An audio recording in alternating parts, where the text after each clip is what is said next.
Le délit d'initié. Résumé. Le délit d'initié est une notion de droit pénal, mais aussi de droit administratif.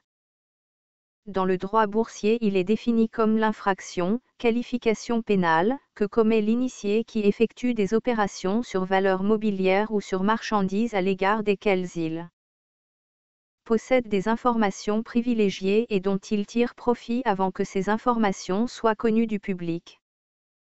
Le profit peut aussi consister à limiter une perte.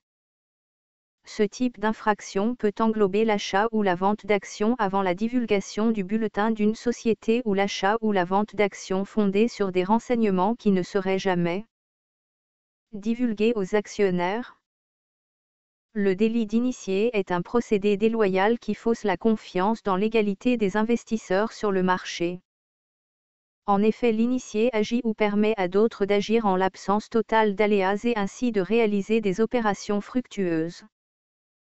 Ces informations privilégiées sont soit obtenues directement par une personne du fait de ses activités, par exemple dans une société cotée en bourse, soit reçues, recèlent de délit d'initié, d'une personne ayant ces informations pour faire des opérations à son profit, sur les titres ou actifs concernés, avant que l'information ne devienne publique, entraînant alors une baisse ou hausse des cours de bourse. Le délit d'initié est mal compris dans les milieux d'affaires. Il est vrai que dans le domaine de la bourse, les spéculations sont admises et presque recommandées car elles aident à régler le marché des capitaux. Mais la notion d'opération d'initié et celle de spéculation sont distinctes, voire antinomiques dans la mesure où le spéculateur prend un risque, alors que l'initié pense gagner à coup sûr. En effet, supposons pour simplifier les choses, une société dont les actions sont cotées en bourse. Ses dirigeants sont, par leur situation même, les premiers à connaître des informations qui, lorsqu'elles parviendront au public, entraîneront à coup sûr la hausse ou la baisse des titres. Par exemple, les résultats financiers de l'année écoulée sont bien supérieurs, ou bien inférieurs, aux prévisions.